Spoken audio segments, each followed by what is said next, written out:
As you know, I've been pastoring churches since 1947, and I have seen a lot of things come and go, and I've seen a lot of good men utterly destroyed. Young men with tremendous promise. It used to be that when I saw a young man that had tremendous gifts built into him by the Lord and tremendous potential to do things for the Lord, I would get very excited and everything, and I still get excited when I see a fellow come along, younger or older, because God is inducting them at later ages now than He used to. It used to be, it was all practically young folks. If you missed them when they were young, you just didn't get them.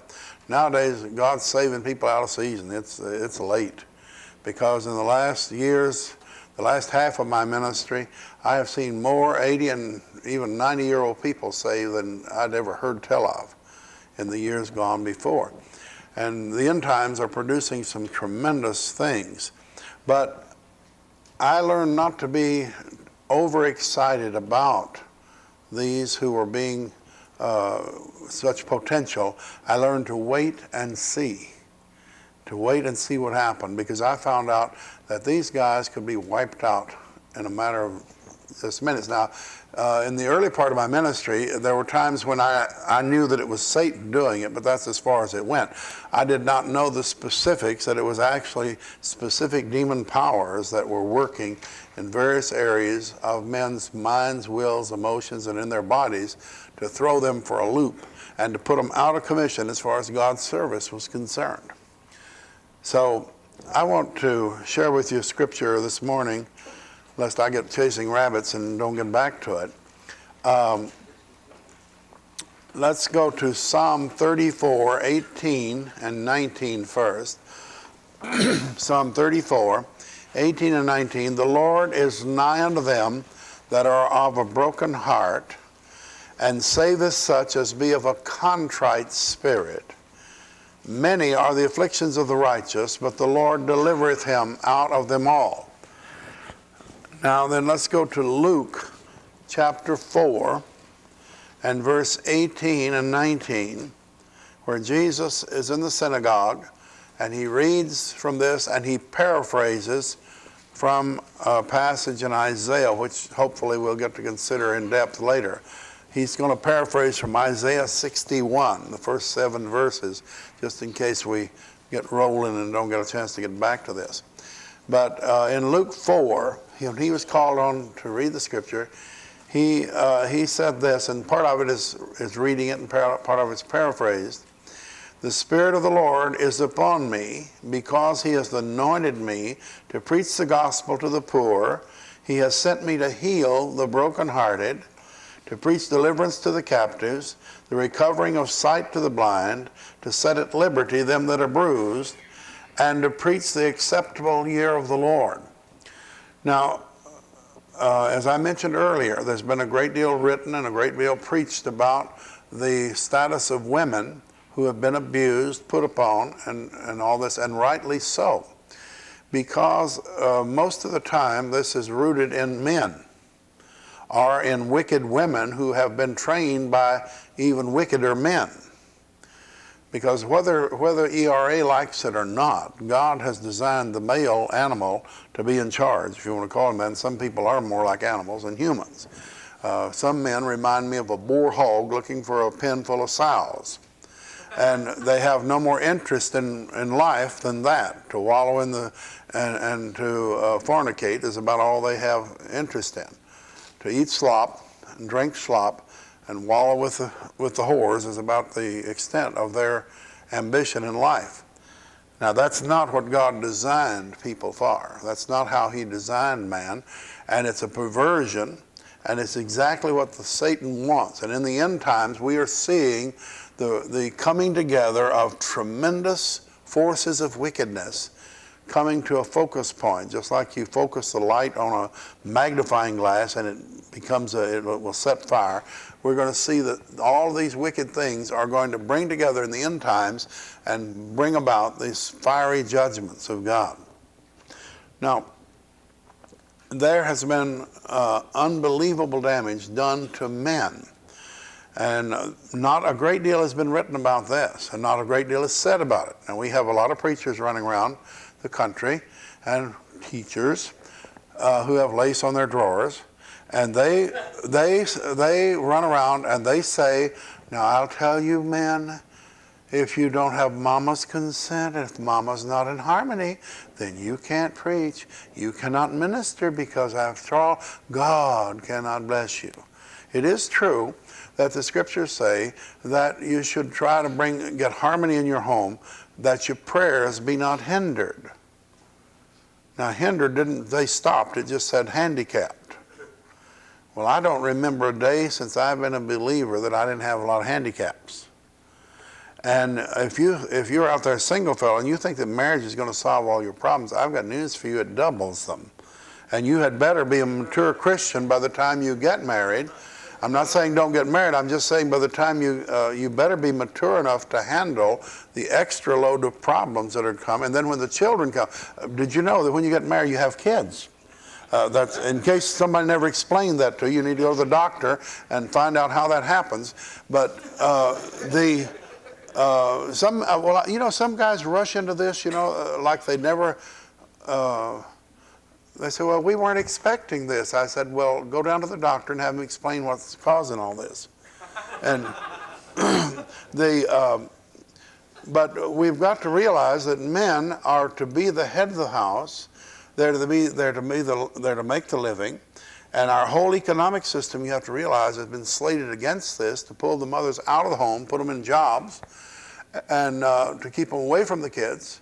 And we're moving closer and closer to a place where the state will take the children and do the rearing for us. That's what they want to do. They've accomplished a great deal in the state school system. We do not have a public school system. We have a state school system because the state religion of humanism is being taught as a standard procedure. It's been done for years, and the educators like NEA and the others would get very adamantly angry with anybody who dared to mention this. Well, it's our prerogative. How dare you think you have a right to say anything about your children and what they're learning in school?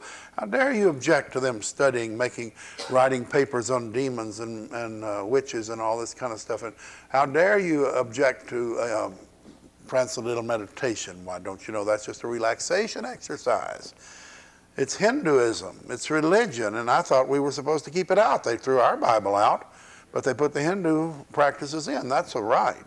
If it's anything but Jesus, if it's anything but the truth, then it's thrown out if it has to do with the truth. If it's error, it can come in under any guise and be taught and funded by taxpayer money.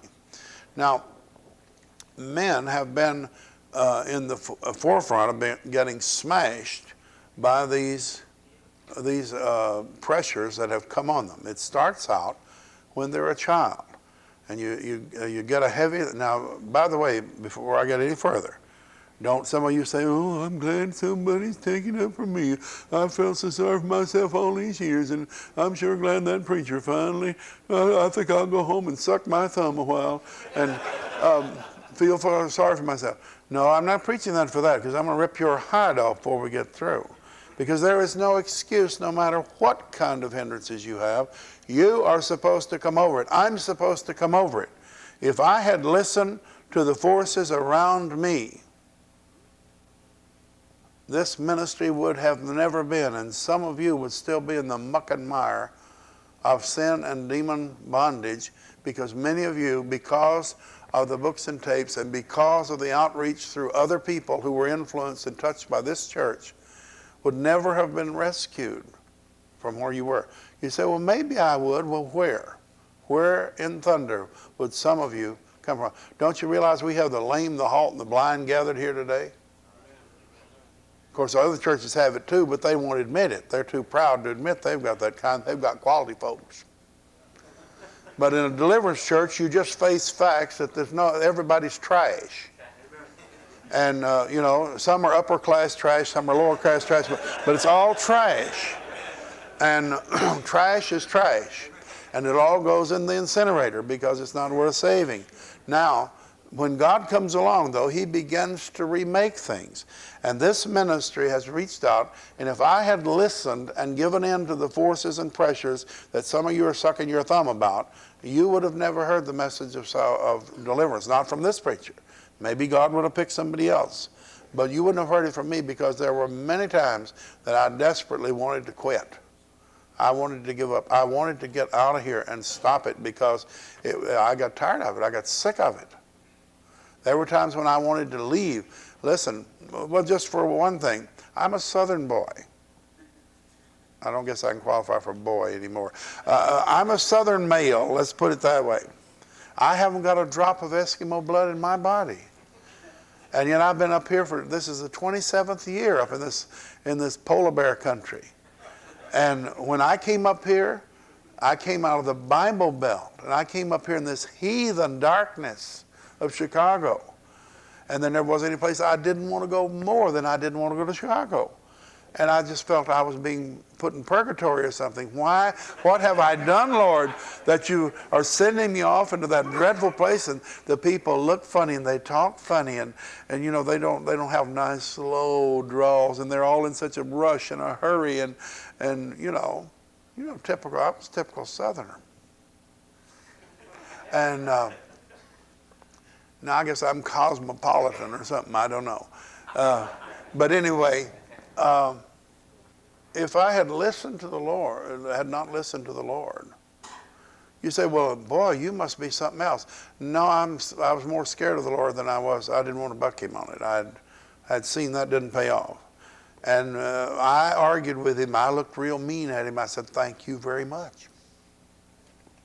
He slammed every door in my face. There was no place to go. He said, do you like to eat? You like to have a house to live in? You like to have wheels to roll on? Go to Chicago. Well, you know, that helps. You know, when I was in school, you know, I had these preachers. Well, see, I never was a very good preacher, and I'm still not. I'm just I serve cornbread and turnip greens, even though I'm in the north. I serve cornbread and turnip greens. I serve old soul food. But it will stick to your ribs, and it'll grow. It'll grow people. You have to kind of break them into it. They don't like it at first because it's not delicate and sweet and gourmet. Well, you get your gourmet stuff someplace else, but it'll make you sick. But the plain old Bible truth will get you through the tight spots, fellas. And when God sent me up here, it was for a definite purpose. I didn't know for years why it had to be here. Until a few years back, a demon told me. He said, why, oh why, didn't you stay in Texas? Why did you go to Chicago? I wasn't here. I was someplace else in a meeting. And I was kind of interested. So I said, well, what difference does that make? He said, because you'd have never got that blank ministry off the ground if you'd stayed down that Bible Belt. Said, we got so many religious spirits down there. Said, we got that thing under control. Said, but you had to run off up to Chicago. Said, we couldn't hold things up there. See, they didn't give a hoot up here. Everybody was going their own way. If I'd have stayed there, he said, they would have managed to block it. I said, isn't that great? And now we're sending feelers back down into the old Bible Belt to lace up all that solid doctrine they've got down there and hook her to the deliverance card. Because that old Bible doctrine, those Baptists and some of those other folks who got, they don't know it, but boy, it will fit the harness, it'll fit the deliverance harness. It was made for it. And it'll make it run better. And some of these poor folks that came out of somebody with less background, you know, they just flippy-flop all over the place. And the old Baptists and the other, they say, no, that's not Bible, that's not Bible, that's not Bible. Oh, you got to get a lot of starch out of them and some religious spirits. But once you get that doctrine cranked up and hooked on the deliverance wagon, it'll pull her.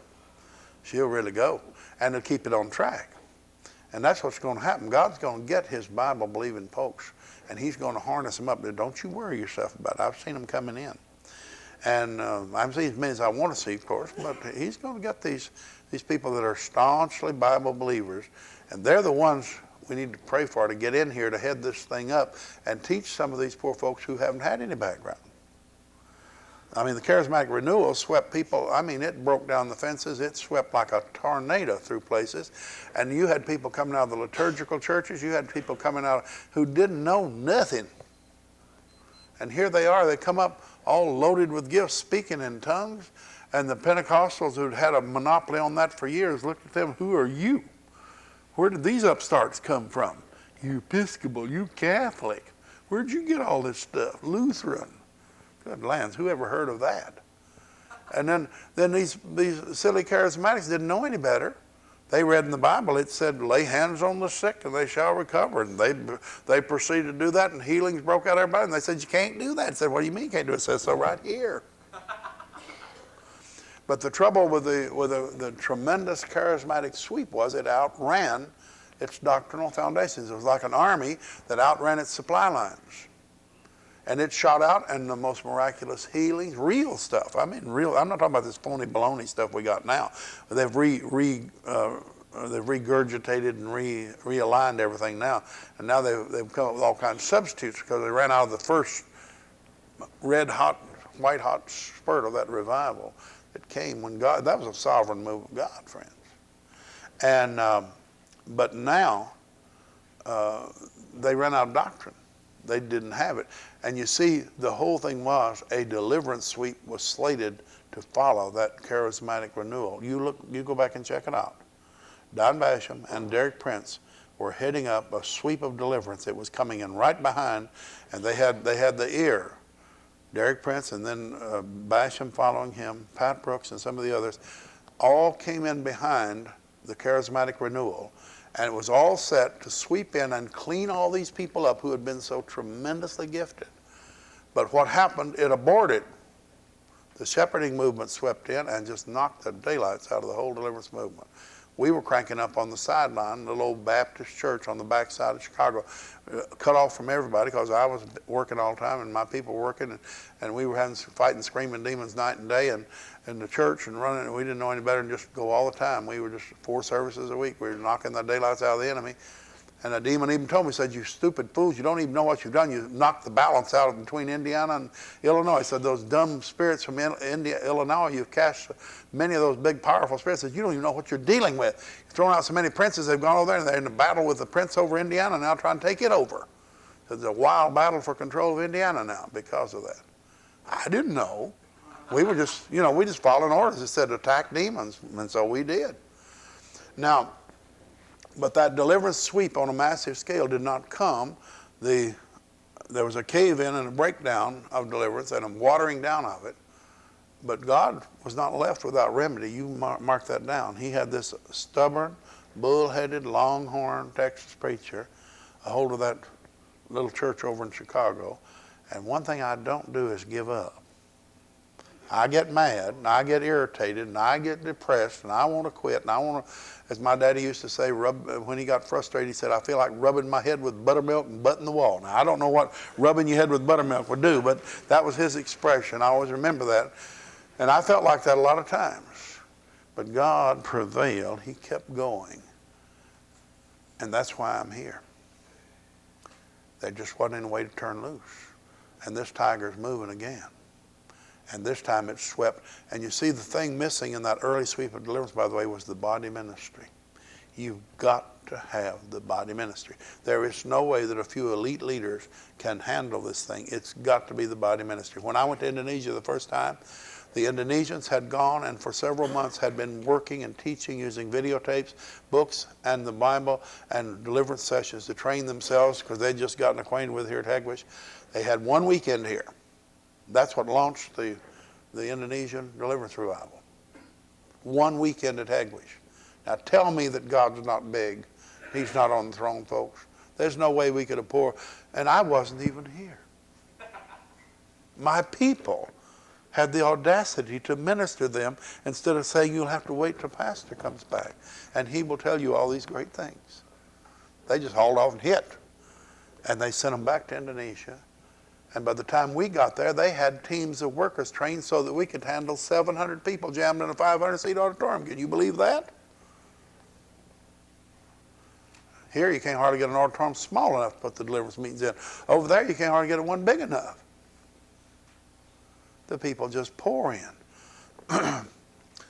But I just say all of that to say this. Men are beaten and battered and bruised. And let me tell you something. A lot of the women are at fault. And the reason is this. Because bless their hearts, they've been taught they're supposed to rule the roost.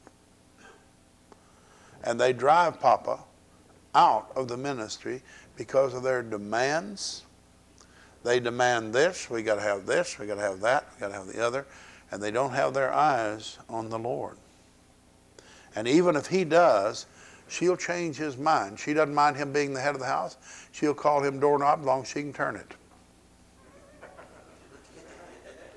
She's not particularly interested in the titles, just so long as she's in control. And now that doesn't say that she's a wicked woman. She's a female. They're manipulative. Somebody told me the other day, said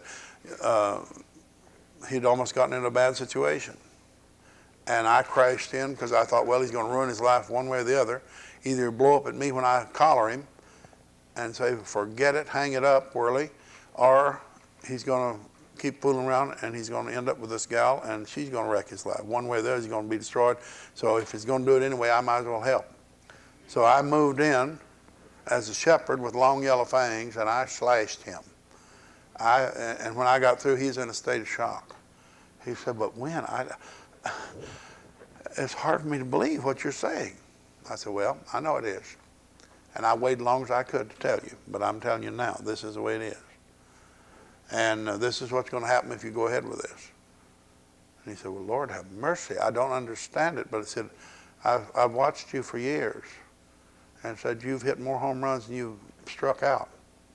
And he said, I'm scared not to listen to you. I said, well, it's up to you.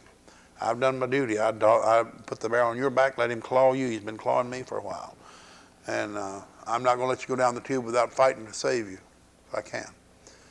Well, as a matter of fact, he took my advice, and he threw her into a wild skid. He put four-wheel brakes and went into a wild skid, and he was having a hard time getting that thing stopped. But he did. He got it stopped. And every week that goes by, he comes to me and says, whew, man, I didn't see that. I'm seeing more and more. Oh, my Lord. I didn't see any of that. You saw it all, didn't you? I said, yep. I said, that's what you need an old gray-headed preacher around for, who's mean and honoring, hates women. That's my title, you know, the old Win hates women, you know. I do not. They're just not supposed to be in charge, bless their hearts. And they'll manipulate and control. And this fellow and some other fellows told me, said, you know, they're just hypocritical, aren't they? I said, they're just like you. You put your best foot forward, they do too. Oh, they're interested in the church. Oh, Lord, they can't miss a service. Oh, take me to church, take me to church. As soon as they get that ring, we figure, I don't want to go. I'm tired of going to church all the time. Let's go somewhere else. I've had several young preachers who were budding young preachers who preached, and they were destroyed by the gals they married. I mean, literally, they're destroyed. They're walking around today destroyed. They're not preaching. They ought to be carrying this message. They had it. They had been delivered. They had ministered deliverance. And many of them had been in this pulpit in Hackish. And they're completely destroyed. Why? Because they couldn't handle mama. They just couldn't handle that peck, peck, peck, peck, peck, peck, peck, peck, peck, peck, peck, peck. You know what Proverbs says about a contentious woman? It said it's like the dripping of rain coming through the roof. Now you say, well, oh, that's terrible. No, you don't understand it. You go back and find out. He was talking about a sod roof, a roof made out of dirt, and dirt and sod on top. Now when the rains came and soaked that sod all the way through, it dripped for weeks. It didn't just drip a few while it was raining. It dripped for weeks after it stopped raining. And that's what Proverbs says. It said it's better, I don't know, something like to live in the desert than to live in a house with a contentious woman. It's like a dripping roof. I see all of you shaking your head, yeah. Now all you single fellas take notice. All the married fellas are doing like this, you know. But now you say, oh good, I'm sure glad. I've been wanting to get away from that woman. No, you're not either. You're not going to swap her in for a new model. Now that you got her, God's going to use her to polish you. Some of you are not looking overly enthusiastic about the polishing. We've heard about your policy. Yes. But that's what he's going to do. Now that you see, the thing is, when we find a problem, we want to junk it. We want to throw it out and start all over. I'm going to get out here and here I am. You know, there's no fool like an old fool. That's why you see these old men run around with these young things. And they're so ignorant, they think that gal is interested in something besides their money. Well, they'll find out. The old fool. thinking that he can turn on that little chick. She's got her boyfriend on the side already. He's too big a fool to know it. Listen, you don't swap in that. You don't try to change situations. You go through them. People have been after me for a long time to write my autobiography. I think I'm going to have to before I can kick the bucket and go to heaven. So that might give me some incentive. But I don't trust my church. I don't dare let them know what I'm doing because they interfere with things. When they find out something, they blabbermouth. They go and tell God about it and get me into all kinds of trouble. They keep hanging on. They think I ought to live here for 100 years or something like that. And shut your mouth. But anyway, you've got to go on through people. And I've got the title from a book already, Through God's Grinder. Because if you're going to be used of God, fella, you're going to go through the grinder. Just make up your mind you're going through the grinder. You say, but I'm so hurt. Well, you're tender. You'll be tenderer when he puts you through again. All of these terrible things that are happening to you, and I'm not saying that it doesn't hurt, because tell me something, I've been there. You say, when does it end? I don't know. I'm only 64.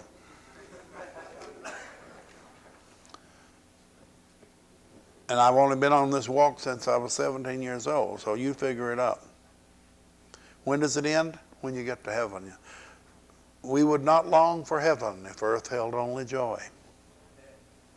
I mean, we'd be so satisfied here, we just couldn't bear to leave. Don't you see how people hang on to life here? Oh, Lord, let me live another year. Oh, please, don't take me yet. Listen. Once you really see things, you'll be like Paul. Oop, I can hardly wait. I can hardly wait. I'm ready to go. I'm ready to go. Anytime, Lord. Okay, I'll stay. But, oh, boy, anytime you say go, I'm ready. I'm ready, ready. Now, after you go through the grinder a few times, you'll think it's time to go home, but it's not.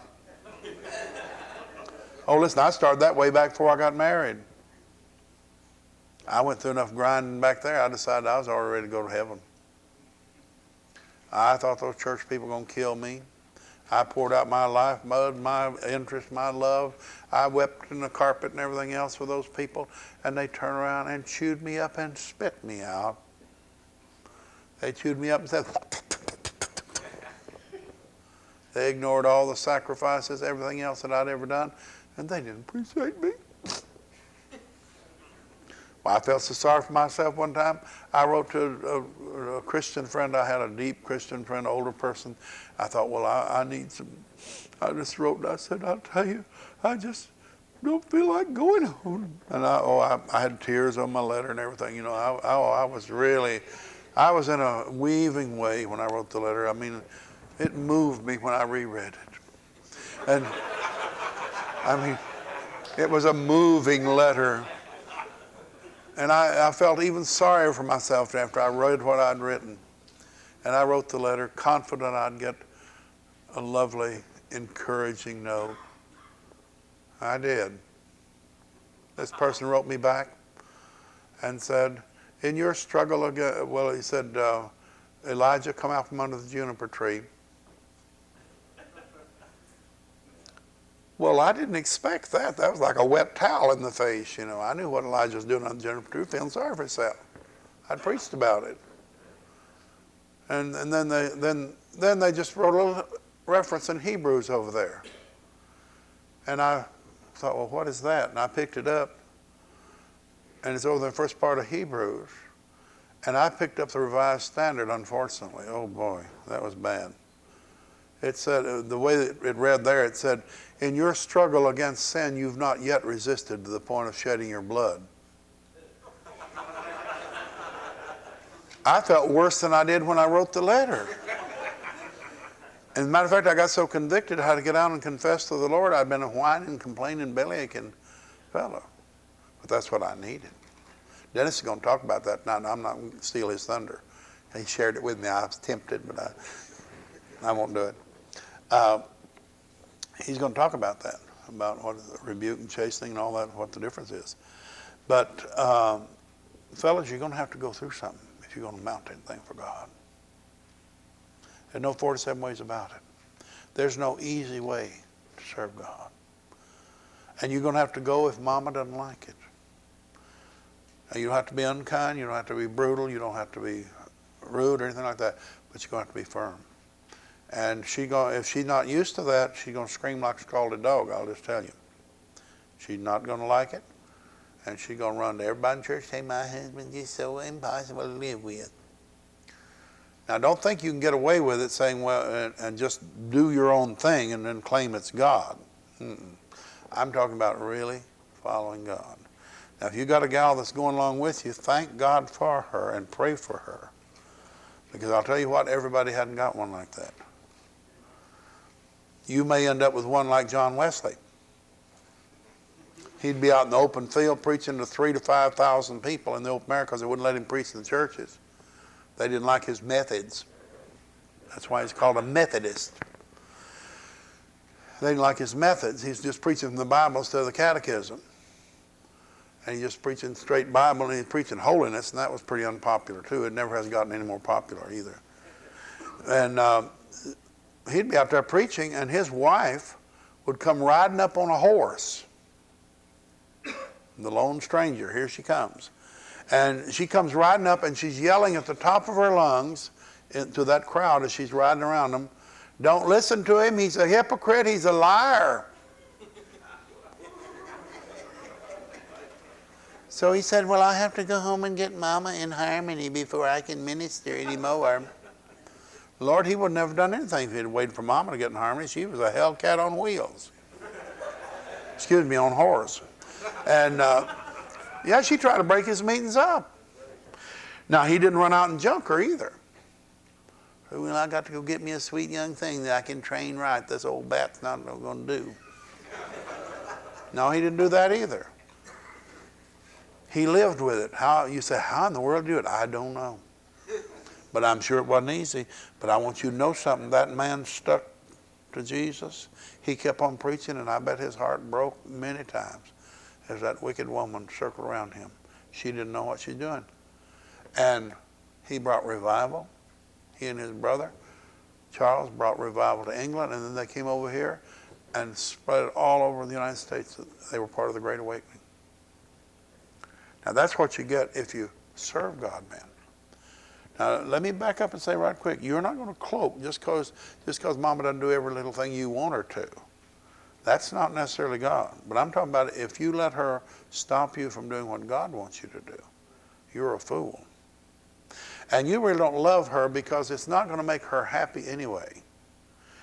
And if you've got a gal that's in line with God, for God's sake, don't bother her. Get in line with her. And and thank God. If I'm hitting you, say, well, my wife's not like that. Well, you better thank the Lord. You better thank the Lord, because you're in the minority.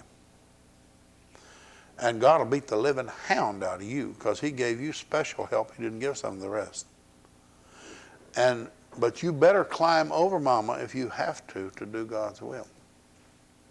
Now, don't expect her to understand this like you do. If you say, well, I'm not called to preach, that doesn't make any difference. You're a man, you're called to be a minister in the sense that you are to minister, if nobody else, to your family and to the group that you're with. So therefore, you have a ministry. Though you may not be a pastor, you may not be an elder, but you are called to be a man of God. And I don't care how bruised and broken you are. And you see, the thing is, I know that men get hurt. They get deeply hurt. And because they don't go around chipping their teeth about it, people think, oh, well, they don't feel it. They don't have any heart. Baloney. Men have big hearts inside. Some of them don't let it show. They're mean as a snake. And you'd have to skin them several times to get down to where their heart is. But they've got it down there. Because God built them with the capacity to love intensely. To love a ministry. That's why they succeed at business. Because they're able to give themselves to that with a dedication. Now, I personally am convinced that women are not constructed by God to love a ministry with the intensity that a man is capable of. Now, I'm not saying men do it. I'm saying they're capable of it. And I'm not saying women don't love the ministry. They can love it. But they are not, now they can outdo you in loving the children, loving the home, and loving you as their husband. Because that's how God designed them, you see. But they were not meant to be the leaders. Therefore, they cannot have that intense, white-hot love for the ministry that you have. And you're going to have to understand that. Now, that doesn't mean they can't be involved and they can't be gung-ho, everything. That is quite possible. But I'm talking about the main leader thrust is going to be through the men. And you're going to have to get over your bruised, broken status. You're going to have to quit sucking your thumb and pull your house in. And come on, Elijah, come out from under that juniper tree. And just because Jezebel threatened you doesn't mean you have. And he ran off. Had you thought about, oh my goodness, where'd my time go? Had you thought about what happened to Elijah? That's one of the most amazing stories, but it's an important story. At the height of spiritual victory, you are at your most vulnerable state. You're most likely to get a real haymaker from the devil right then. You're much more likely than when you're crushed down and broken and you think you're just going to die. You're not near as likely to be wiped out then as you are when you're just at the peak of victory. That's what Elijah teaches us. Listen, he whipped the socks off of the priest of Baal. He slaughtered, he wiped out Jezebel's whole religion practically. I mean, he chopped their heads off. That's a pretty good way to stop the false preaching. You cut the heads off, they won't do much preaching. That's what he did. And he worked the whole bunch over. And he had the whole nation that was present falling on their faces saying, the Lord, he is God. And they hadn't done that in years. The power of God came all over him. He was just dancing with power. And to top it off, there had been a drought in the land, a famine in the land, and God told him to go up and pray on top of the mountain and get rain. And he went up there and he prayed. And by the way, if you have trouble going to sleep when you're trying to pray around the world, you go get down on your knees and you're going to, boy, I'm going to hang on to God. I'm going to prevail in prayer. I read Bound's Prevailing Prayer and I read R.A. Torrey's How to Pray. Boy, I'm going to get in gear here. I've got to pray. If I have to pray all night, I'm going to get God's answer. You get down on your knees and boy, you start out and about 3 in the morning, you wake up and every bone in your body's aching. You've gone to sleep and you're all cramped, twisted in every 17 directions. Oh, you can't hardly move and you feel so guilty. I must be the most unspiritual rascal. No wonder they went to sleep in the garden. And you get up, and now if you don't want to go to sleep while you're praying, I heard some preacher say this years ago and he dumped it on me and I'm going to dump it on you. If you have trouble going to sleep when you pray, I can tell you a surefire way where you won't go to sleep when you pray. You say, tell me. That's what I thought too. And he did. I could hardly wait for him to tell us. And he did. He said, you pray like Elijah did when he prayed on top of the mountain for rain. I thought, how did he do it? He said, I'll tell you how I did. I said, thank goodness. Okay, I'm going to find the secret. How these men of God prevail with God and don't go to sleep. He said, you get down on your knees and you put your head between your knees and pray. That's how he prayed. I thought that sounds simple enough. You will not go to sleep. Your back will kill you. That is the most miserable. You will pray, earnestly so you can get through. Because your back will absolutely kill you unless you happen to be one of these acrobats or something. But a normal person, when you get down that position, I guarantee you'll get your prayer. You'll pray in a hurry. But you won't go to sleep. Listen, man, we're going to have to get to the place where we're willing for God to make us willing. There are times when we're so stinking stubborn and mean and contrary, we can't honestly say to God, I am willing to do what you say. Sometimes we have to come to the Lord and say, I know what you want me to do. I know it's right, and I don't understand myself for being so stinking and so rotten and hellish, and I'm feeling sorry for myself instead of straightening out and flying right. I've got all these advantages. You've given me so much other people don't have, and here I'm just as mean and contrary inside. I don't want to do what you want me to do. And I know that's wrong because you saved me. I ought to serve you with all my heart for the rest of my life just because you saved me if you never did another thing for me. But friend, what you do, you pray, Lord, I'm willing for you to make me willing. You run that by him a couple, 3 times and see what happens. Now, when you do that, you brace yourself because the storm will hit. And I guarantee you think you're starchy, but he'll get every bit of that out of you. I mean, he'll turn you every way but loose. You say, well, I'm going to ask him to humble me. I wouldn't do that if I were you. You say, can he do it? Oh, yes. Very simple. Oh, most simple. But it doesn't say that in Scripture. It says, humble yourself. Now, if you're so stinking stubborn, go ahead. Say, Lord, humble me. You bet. But you'll be crying before it's over. There's not a strong, stubborn, hard-headed man anywhere in the world can resist God when he moves. Now, when I talk to the gals, I tell them how to put the clamps on that stinking husband that won't get in line with God. I tell them, just you tell God on him. And ask God for help. I said, he'll come down on him like a ton of bricks. But you need to get past your bruises, past this, and remember this, the cares of this world. You remember what happened to that seed? Oh, it's not really the parable of the seed, it's the parable of the soil. Because the same seed was sown everywhere. Remember the seed that was sown? And the one that bothers me is that one that fell among thorns. And the cares of this world. Honey, we got to have this. Honey, do this. Honey, do that. Honey, you get the honeydews.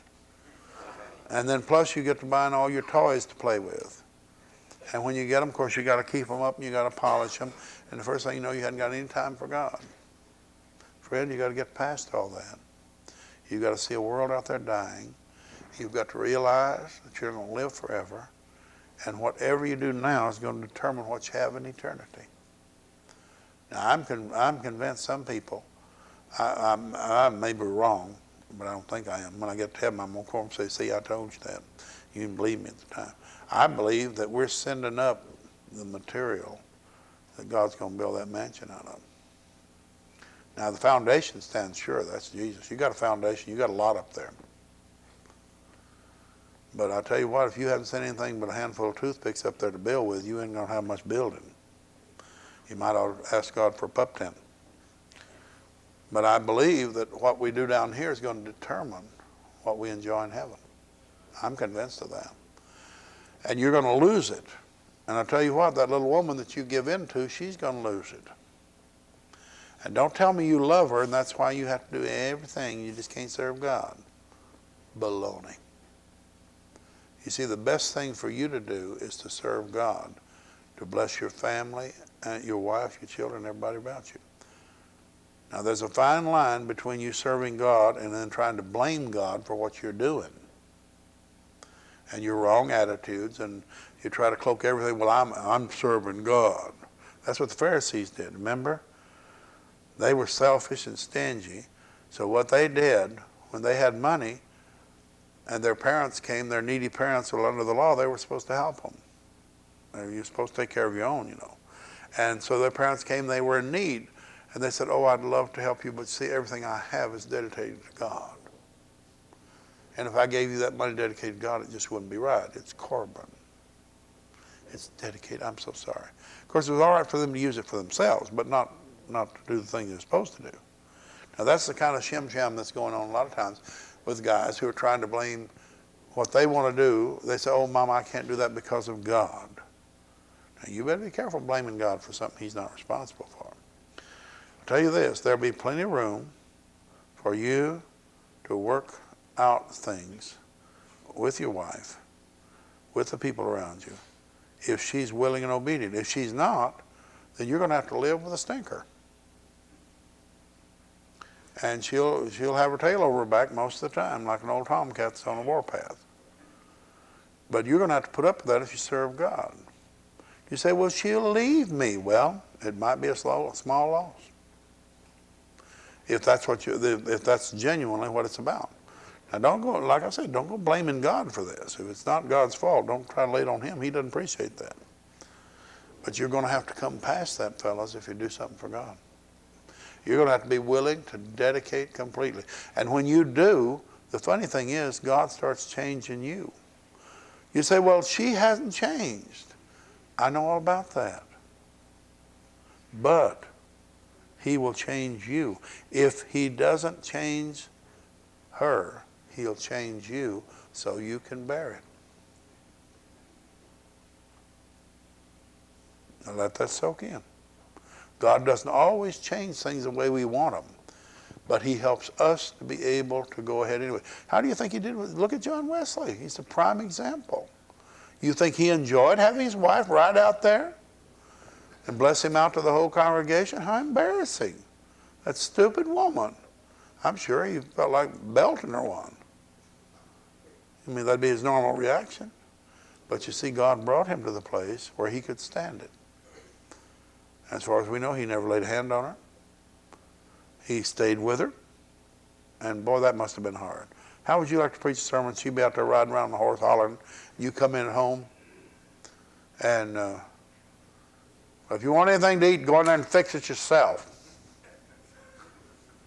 It's a lovely, lovely, warm atmosphere to come rushing in after a hard day, serving God. You expect people to appreciate you and love, Listen, see, and he's just examples. You've got to be willing. Now, of course, that's an extreme. I hope you haven't got one of those. You say, oh, Lord, I think I got one of those. Well, good. Then you'll turn into John Wesley, see? Either that or blow your brains out, or hers, or both. I've been in the ministry long enough. I've met some women that I'm telling you, I think if I was married to them, I'd kill them and tell God they died. Because it's just, it's horrible to see them going through their emotions. And I'm sure there are women who have husbands, they feel the same way about them. As a matter of fact, I've told a woman or two came to talk to me and describing what her husband was doing, and I happen to know she's telling the truth. And I said, well, honey, I don't know. I almost feel like advising you to kill him and tell God he died and have a nice funeral for him, because he sounded like he's hopeless. But that's not, of course, we know that's not the end. You say, did they do it? No, we didn't leave the office that way. I mean, that was my first reaction. But we've got to learn to get around these things if we're going to serve God. You're going to have to pay a price. That's part of the price, people. You think Jesus felt well when his mother, his brothers, and his half-brothers and half-sisters showed up outside and sent inside? He was inside a big, massive crowd. They couldn't get to him. And word came in, your mother and your sisters and brothers out here, they're calling for you. You know why they're calling for him? They said he's beside himself. That's a real polite way of saying he's lost his marbles. He's cracked up. He's gone crazy. We want to take him home and hide him in the back room, so it's such a shame to the whole family. How would you like your mama to feel that way about you? You say, mine does. Well, okay. But that's the thing. That's some of the things you have to endure.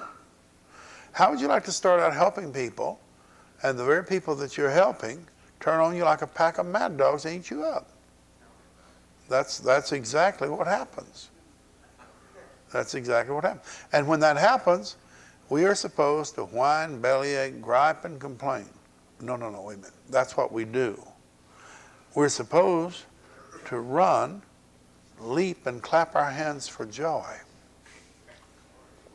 But I don't feel like running and clapping my hands for joy.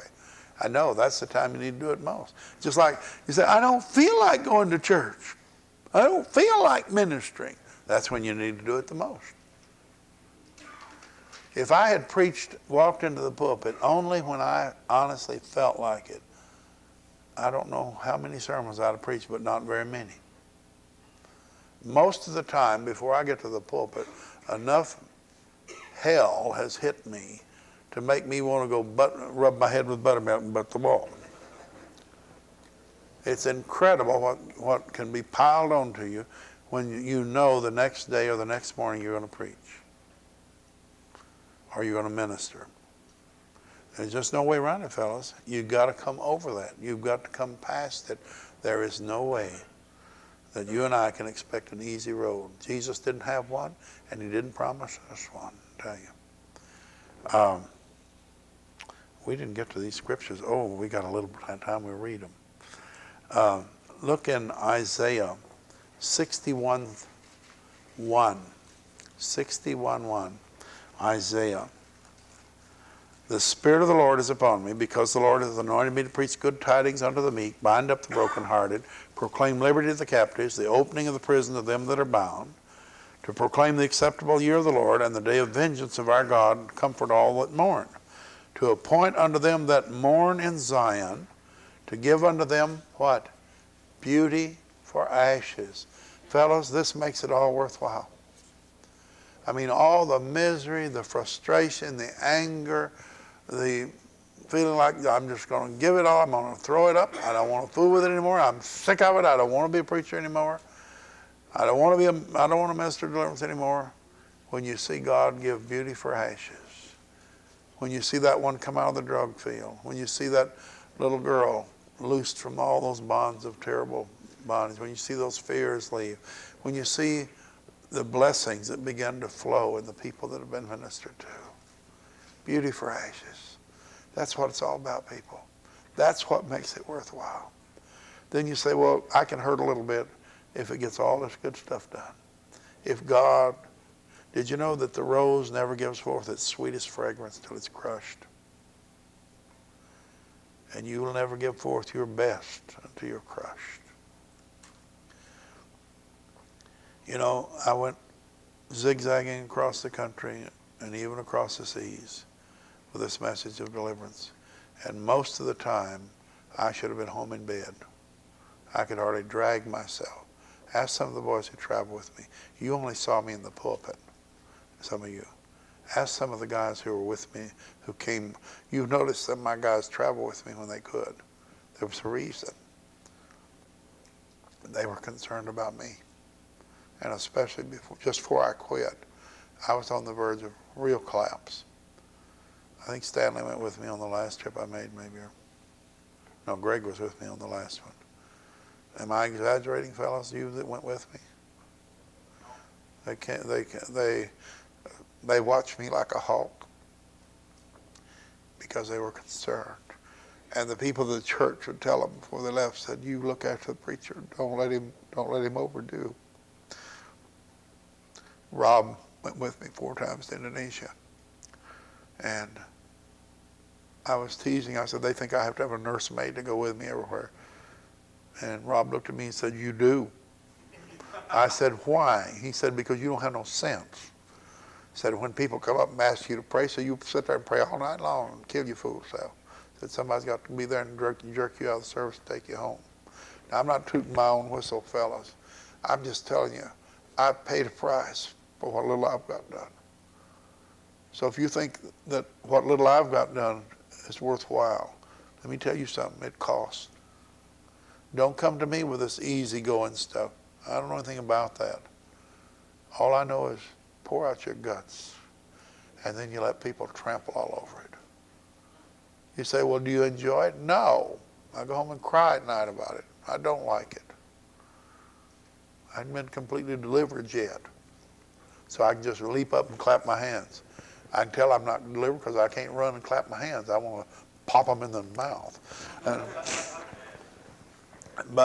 So I know I hadn't been completely delivered yet.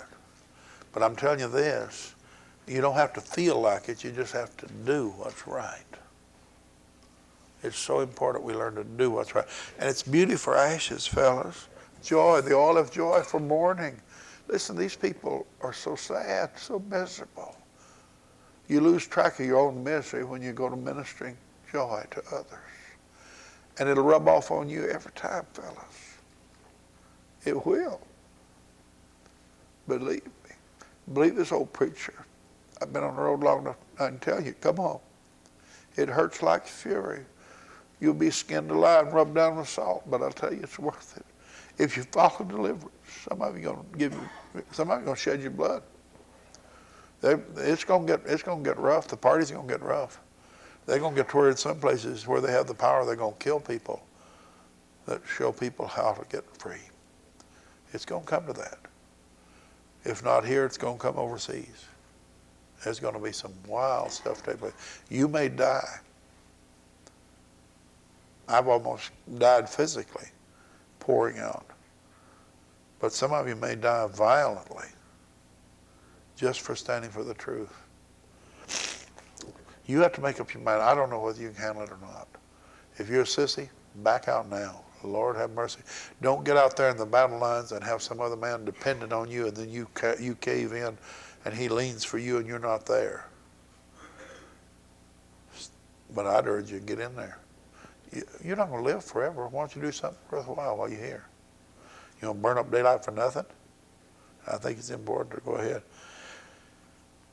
The oil of joy for mourning, the garment of praise for the spirit of heaviness. Did you ever see somebody that was so depressed they couldn't live, and then see them come out from under that thing? The garment of praise, and get to praising God all over the place. I always remember, you remember different things, and I remember one time when we were in the other church, the old building. Yeah, excuse me, fellas, if you don't like tears. I get emotional about this. You will too when you pour out your heart, when you give yourself. Pour out yourself. You can't hold yourself back. You got to give yourself to people. You got to impart yourself to them. You got to give away your soul. That's the only way it'll work. You say, but they may not appreciate me. Probably they won't. I remember 9 out of the 10 lepers didn't come back and say thank you to Jesus either. And brother, I'll tell you, he didn't make any mistakes. We do. And we go around, well, they didn't seem to appreciate me over there, and I just did the best I could. Well, good. The Lord appreciated it. Well, I know, but I like for people to appreciate it too. Well, you're never going to get far. Friend, our main reward's coming up yonder. It's up ahead. We'll get some here, enough to keep us going. But God's got more sense than we have. He's not going to give us a bunch of joy down here. We'd never want to leave. We'd get our roots down so deep, he'd never get us loose. Well, time has scooted away. They'll be called trees of righteousness. Deliverance brings people to where they can grow up upright. You get other men set on their feet, and the women and girls are going to fall in. It's going to take a while because of this generation. And verse 4 down there, look at that. They shall build the old waste. They'll raise up the former desolations. They'll repair the waste cities, the desolation of many generations. Boy, that encourages me. We say, oh, but it's been this way. We're just reaping what the nation's sown for so generations. It says it can repair the waste of many generations. God has more ways of doing things than we can shake a stick at. Let me just give you some more verses. I'm not going to have time to read them all. I did have some. I want you to know I had my outlines, all scripture. Hosea 5, 8 through 15. Jot these down. Hosea 5, 8 through 15. You'll find some good stuff in there. It talks about Ephraim. He was armed. And I believe that's when he was armed, had bows, and refused to fight. Watch it. You get into deliverance, you're armed, you have a bow, you back out on the fight, and God will tear your hide off. You think it's better to be skinned by the devil than the Lord. The Lord will comfort you if the devil does it, but there's no comfort at all if the Lord does it.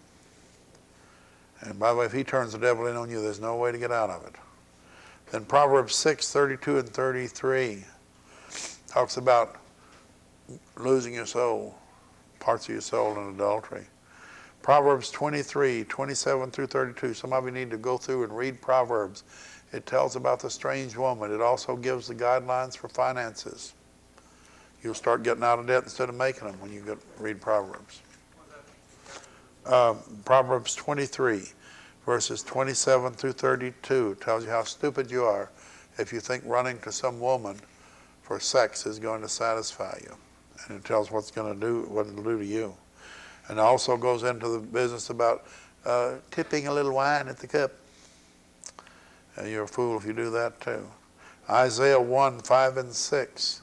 Why should you be stricken anymore? That whole first chapter. You preachers, you haven't preached on that lately. Just don't bother with an outline. Just go verse by verse. You'll stir up more demons you can shake a stick at, religious ones. That's where God tells them, why are you cluttering up my house? I didn't invite you to come. I don't want you to come. Get out. Hear these enlargement campaigns, God's going on the shrinking campaign. Well, my time's out, and I didn't tell how long I'm over.